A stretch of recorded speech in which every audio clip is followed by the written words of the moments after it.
They told me not to stop on Crybaby Bridge after midnight.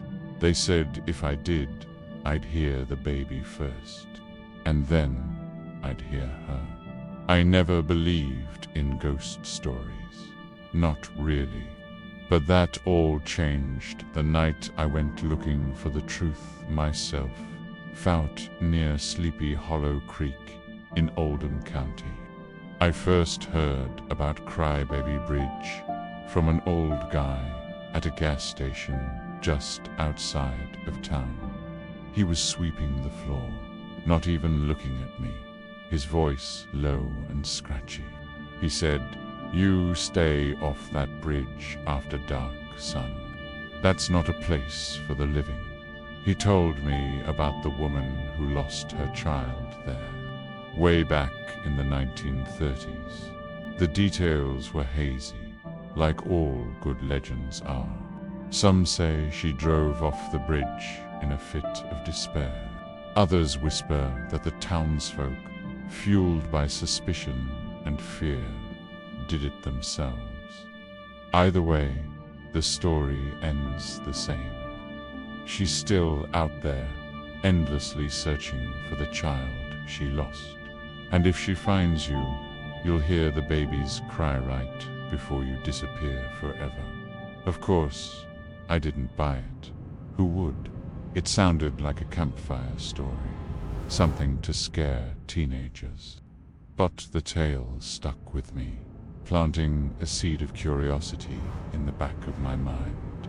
It was a story that just wouldn't let go. So, a few nights later, I decided to see for myself. I drove out there, completely alone. The drive itself felt like a warning. The paved road quickly turned to dirt and gravel, swallowed by shadows.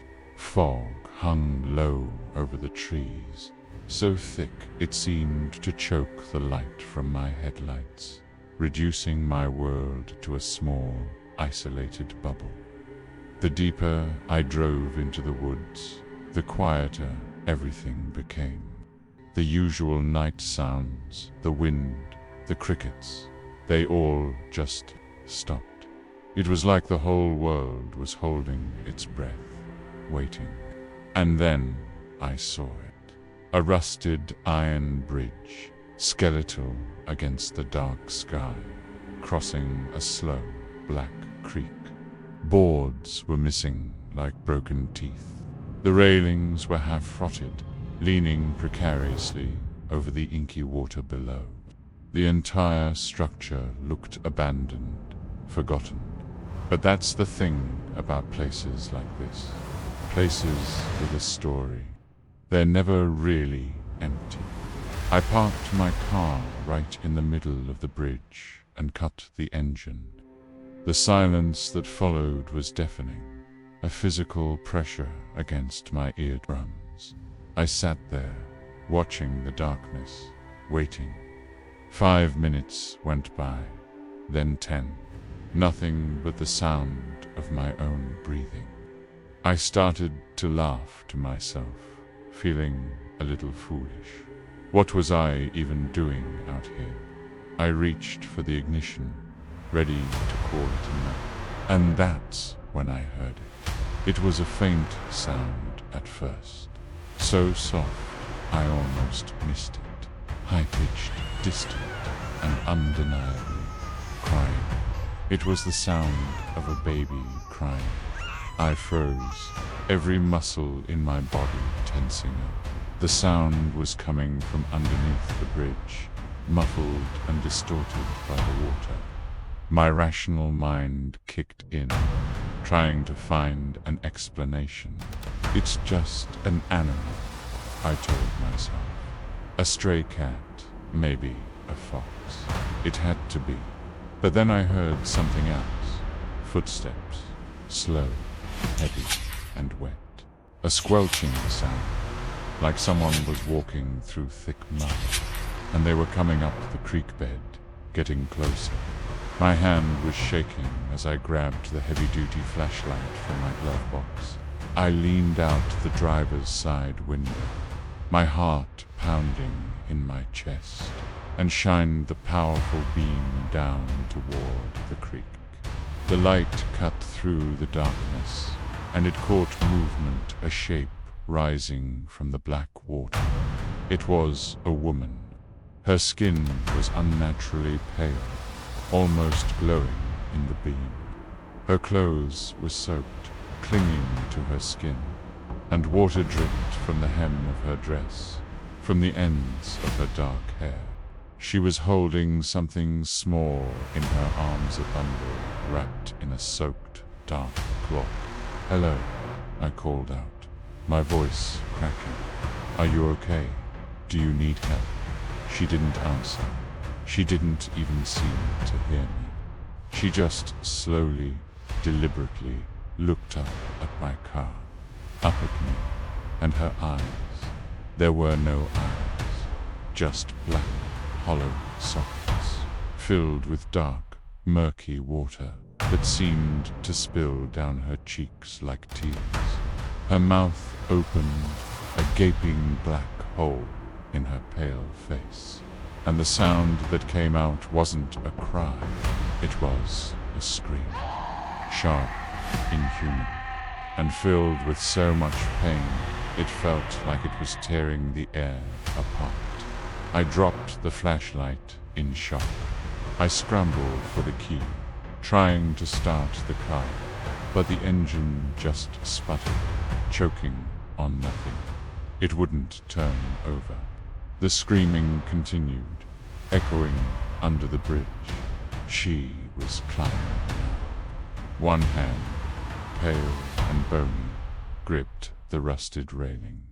She was pulling herself onto the bridge, her body twisting at an unnatural angle, shaking and convulsing like something broken trying to stand.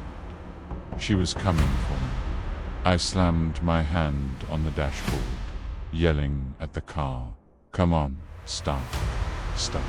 And then, finally, with a roar, the engine caught. I didn't waste a second. I slammed the accelerator to the floor. The tires spun wildly on the slick, wet boards before finally catching hold. And I tore down that dirt road like hell itself was chasing me. I didn't dare look back, not until I was miles away. When I finally risked a glance in my rearview mirror, the bridge was just a faint silhouette in the distance. And standing in the middle of it, a lone, soaking wet figure was watching me go, but in her arms, the bundle was gone. I didn't sleep that night. I couldn't. The sound of that scream was burned into my memory. The next morning, I had to know. I drove back, this time in the bright, unforgiving light of day. The fog was gone. The bridge looked old and worn, but ordinary. There were no water stains, no sign of her.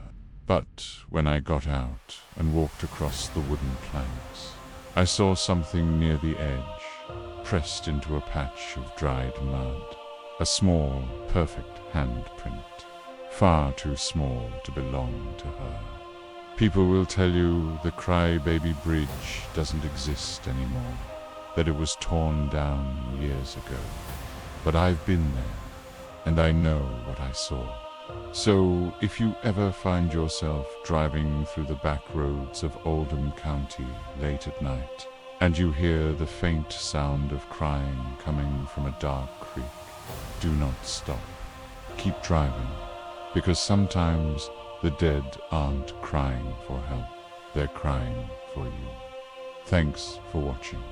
If you have a story about a haunted place in your hometown, share it in the comments below. Bye. And don't forget to like and subscribe for more strange tales. Stay safe out there.